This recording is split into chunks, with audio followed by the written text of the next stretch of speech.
Today I'd like to talk to you about the Firefly 6S Action Sports Camera. It's 4K and that's at 24 frames per second, not 10 frames per second like a lot of the other 4K cameras around. But the main reason why I want to talk to you about it today as a replacement for your GoPro.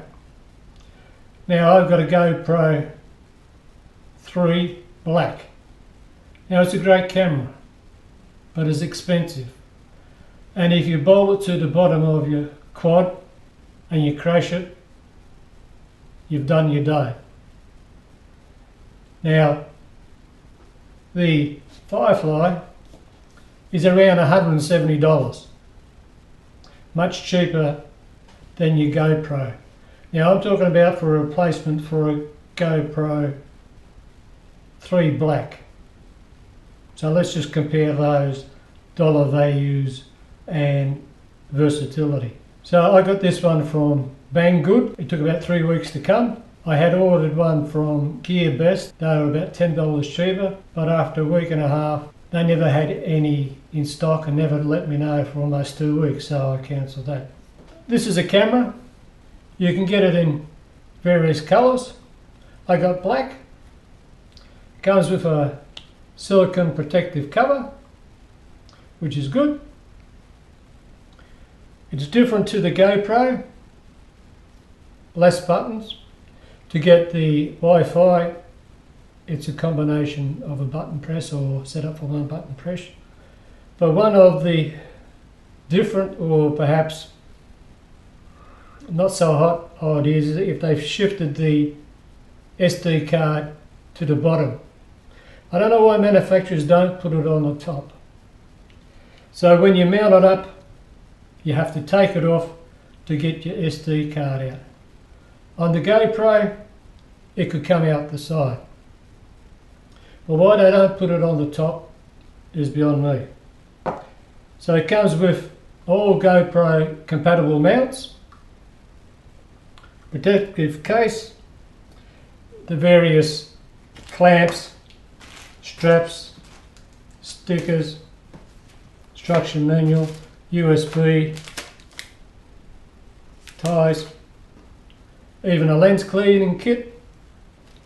But the things that it comes with that the GoPro doesn't is this particular type of clamp.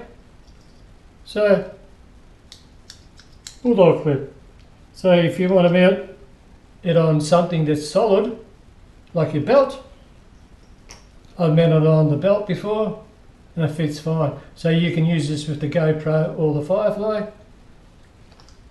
or top of your hat if you want. So that's one extra that comes with it.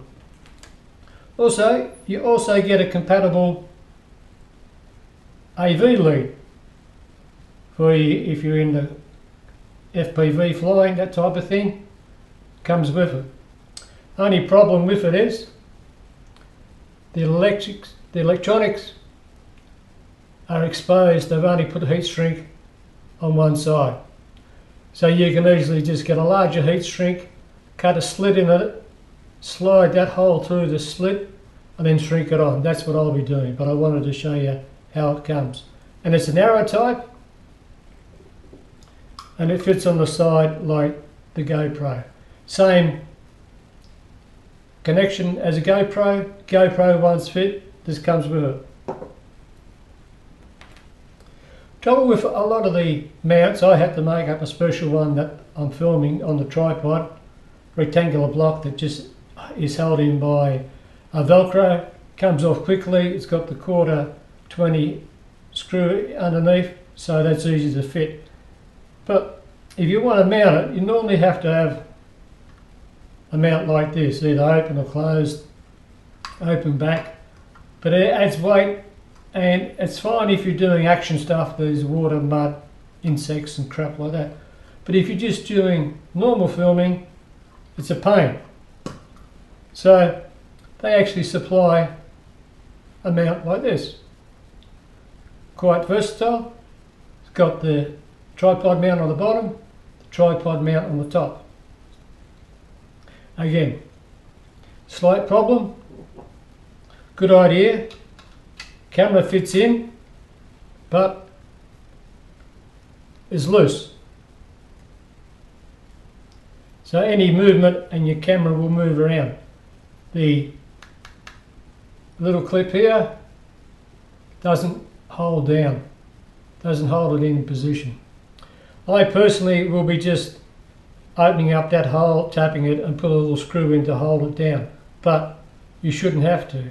Now even though this is their design, as you can slide it forward just to get the SD card out, but if it's back you can't.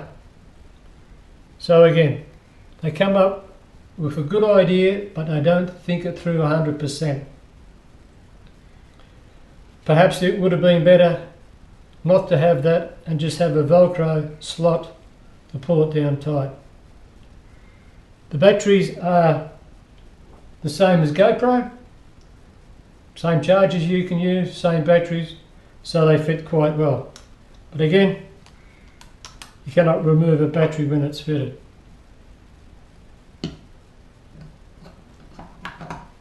It does 120 frames per second at full HD. That was one reason why I got it, because I found that if you shoot your quad shots at high speed, when you play them back, the jittery movement is a lot smoother and you get a lot better looking video. But the trouble is, a lot of the action cams, the cheaper ones, they are usually for the American market 30 frames per second. Now in Australia we're 25 frames per second. The GoPro you can pick 25, 50, but with the Firefly you can't. It's 24 at 4K is the closest you get. The others are 30 and 60 and 120 frames per second. Not a big deal, you can adjust it in Premiere Pro, that sort of thing, but if you have a, let's say a 30-minute card, the 30 frames per second as opposed to 25, that's 5 frames more you're using for each frame, for each second, just to get the same video. So you get a lot more storage for less video. So if you want long flight times, long video flight times to film, 25 frames will get you a lot more, 20% more actually. So that here are the main points. Well, one other good one is it has inbuilt stabilization, so to help you get some of those knocks and vibrations out. So as a test for the vibration, I plan to just mount it on this El Crapo rock crawler that says in the manual, keep away from rocks, keep away from dirt, keep away from rock, sand, grass, that sort of thing. And I just plan to mount it on here. We'll take it for a spin. We'll see how much of the vibration it actually takes out.